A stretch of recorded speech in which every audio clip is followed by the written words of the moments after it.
నగర జీవితం.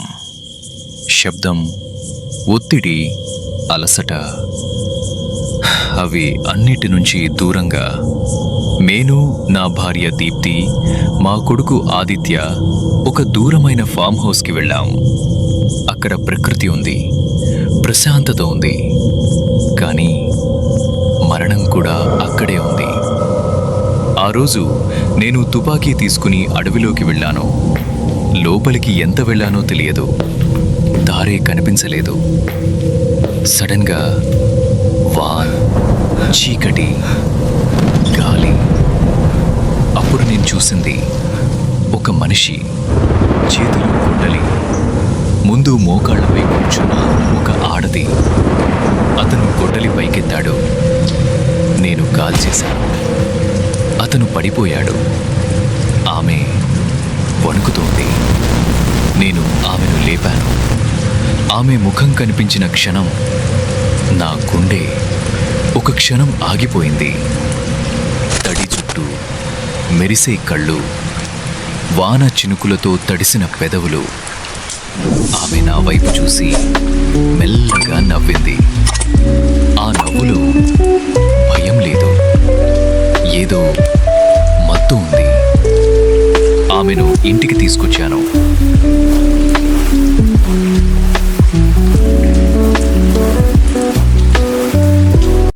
దీప్తికి అంతా చెప్పాను.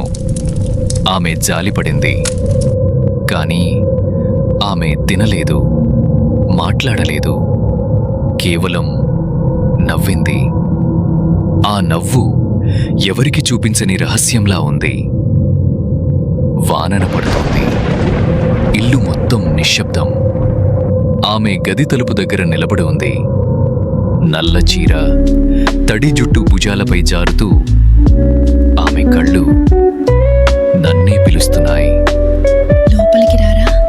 నేను వచ్చాను. నా కాళ్ళు నా మాట వినడం మానేశాయి. ఆమె శ్వాస నా ముఖాన్ని తాకింది. ఆ వాసన పూలది కాదు, కానీ విడిచిపెట్టలేనిది. నా లోకం ఆమె కళ్ళలో మునిగిపోయింది. రవి, ఆ ఒక్క మాటలో ఆమె హృదయం విరిగిపోయింది. ఆ రాత్రే నా భార్య నా బిడ్డను తీసుకుని వెళ్ళిపోయింది. నేను ఆపలేదు, ఎందుకంటే నేనప్పటికే మోహిని మాయలో చిక్కుకున్నాను. ఆమె పేరు మోహిని. ఆమె వండేది, ఇంట్లో తిరిగేది, నాతో కూర్చునేది. కానీ ఆమె తినేది కాదు, నిద్రపోయేది కాదు, కేవలం నన్నే చూస్తూ నవ్వేది. నేను ఆమె మత్తులో పూర్తిగా మునిగిపోయాను.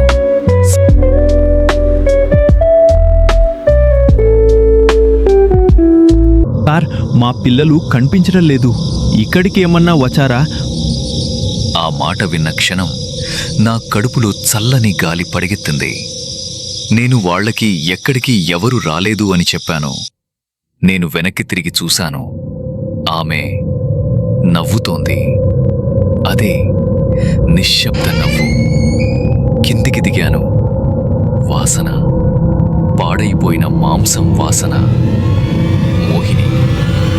ఆమె చేతుల్లో ఒక చిన్నారి శవం. రక్తం ఆమె పెదవుడుపై మెరుస్తోంది. నువ్వు నన్ను ప్రేమించావు. నేను ఆమెను అడవిలోకి లాగాను. ఎందుకు అని అరవాలనిపించింది, కానీ నా గొంతు మూసుకుపోయింది.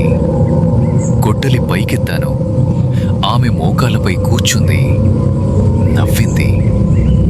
నేను ఆమెను చంపలేకపోయాను. ఆమెను చంపొద్దు. అతను ఆమెను లేపాడు. ఆమె అతన్ని చూసి నవ్వింది. అదే నవ్వు, అదే మత్తు, అదే శాపం. మోహిని ఎవ్వరినీ బలవంతంగా చంపదు. ఆమె ప్రేమిస్తుంది. ఆ ప్రేమలో మత్తు కరుపుతుంది. ఆ మత్తులో మనుషులను రాక్షసులుగా మారుస్తుంది. నేను కూడా మనిషిని. తర్వాతి వాడెవరు?